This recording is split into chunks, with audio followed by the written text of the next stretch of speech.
राधे राधे आप सभी को। तो आप सभी का स्वागत है सरोज देवी के बाल गोपाल चैनल पे। तो आज की वीडियो में हम जानेंगे हम अक्षय तृतीया के दिन अपने ठाकुर जी का चंदन श्रृंगार कैसे करें। तो देखो, मैंने ये चंदन ले लिया है, इसके अंदर थोड़ा सा गुलाब जल डाल लिया है और ये मैंने गोपी चंदन लिया है। आप लिक्विड चंदन बिल्कुल भी नहीं लेना, लिक्विड चंदन से हमारे ठाकुर जी पे दाग धब्बे हो जाते हैं। आपको यही लेना, गोपी चंदन ही लेना है या फिर कोई और अच्छी क्वालिटी का लेना है। और इसके अंदर अभी हम डाल लेंगे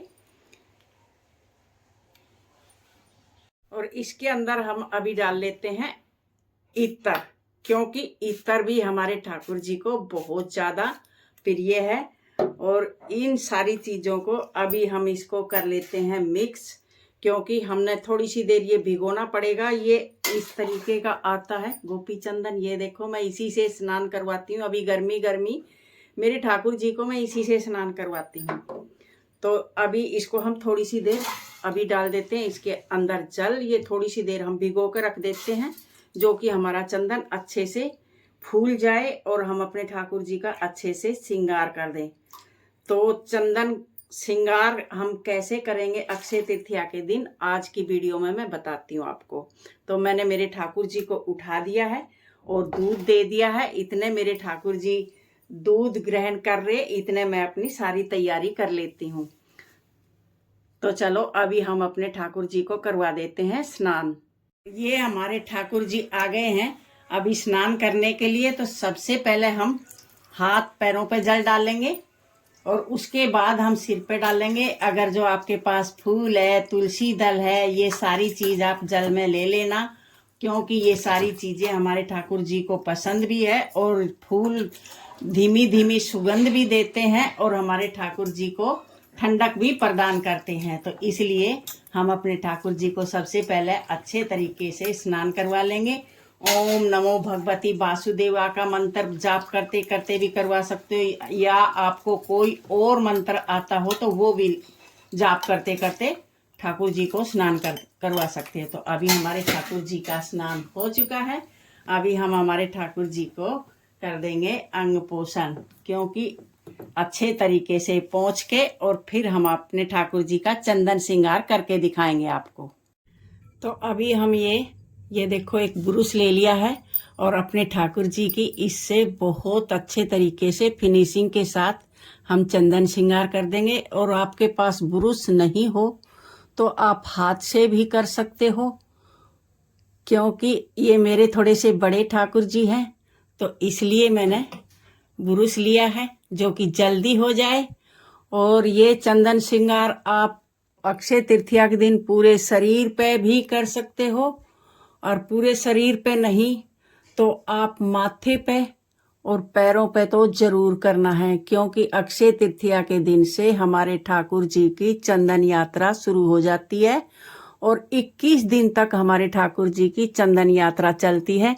इसलिए 21 दिन तक अपने ठाकुर जी को डेली चंदन लगाना है, जो कि हमारे ठाकुर जी को ठंडक प्रदान करे और बहुत शुभ रहे और हमारे ठाकुर जी को अच्छा भी लगे। तो इस तरीके से मैं मेरे ठाकुर जी को चंदन का लेप लगा देती हूँ।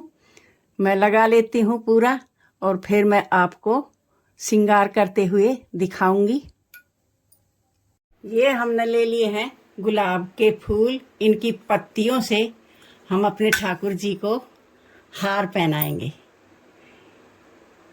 ऐसे हम अपनी पत्तियों से अपने ठाकुर जी का हार बना देते हैं, जो कि ठंडा भी लगे और हमारे ठाकुर जी को धीमी धीमी खुशबू भी आती रहे। ऐसे हम बना देते हैं एक एक पत्ती लगा के।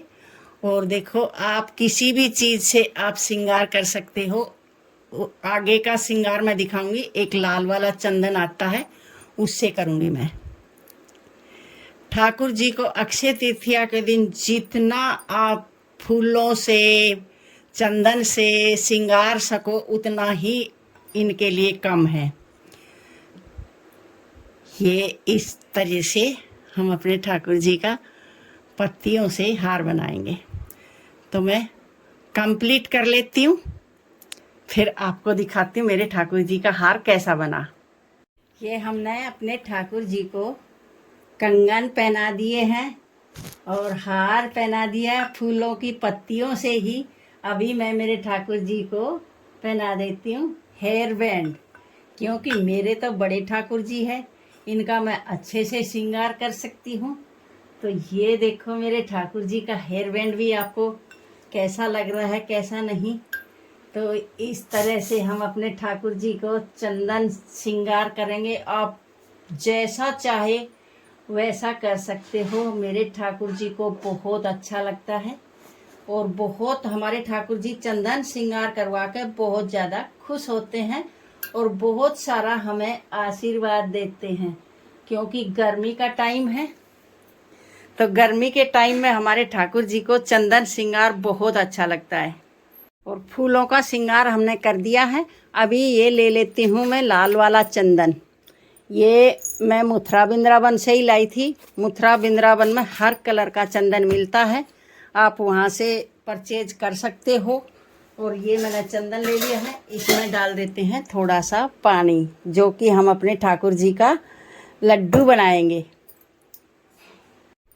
ये अभी हम अपने ठाकुर जी का बना देते हैं लड्डू। इस प्रकार से आप अपने ठाकुर जी का आपको जैसा आता हो वैसा कर सकते हो। देखो मेरे को ज़्यादा कुछ नहीं आता है, लेकिन जैसा जैसा मेरे ठाकुर जी करवाते हैं वैसा वैसा मैं करती जाती हूँ। मेरे को कुछ नहीं आता था, इसलिए जो मेरे ठाकुर जी करवाते हैं मैं करती जाती हूँ। और अभी हम यहाँ से लगा देंगे थोड़ा सा चंदन। ये ऐसे हमारे ठाकुर जी और ज़्यादा सुंदर लगेंगे। ये देखो, ये बना दी हमने हमारे ठाकुर जी की कंठी, क्योंकि कंठी भी बनाना बहुत ज़रूरी थी। हम डबल लेयर में बना देते हैं। ये हमारे ठाकुर जी की बन गई कंठी।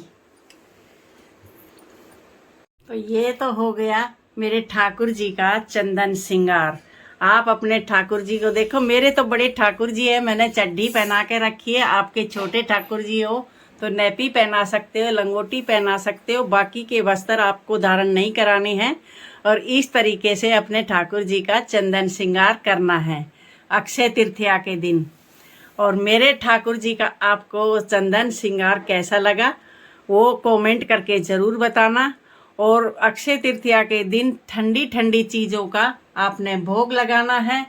सत्तू का भोग ज़रूर लगता है इस बारे में, और क्या क्या भोग लगता है और लड्डू कैसे बनता है चंदन का, वो वीडियो मैं आपको एक और बना के दे दूँगी। आप मेरे चैनल पर चेक कर लेना। तो अगर जो आपको मेरे ठाकुर जी का श्रृंगार और चंदन श्रृंगार और वीडियो अच्छी लगी हो तो चैनल को सब्सक्राइब करना, वीडियो को लाइक करना। फिर मिलते हैं मेरे लड्डू के साथ एक नई वीडियो के साथ। राधे राधे, जय श्री कृष्णा।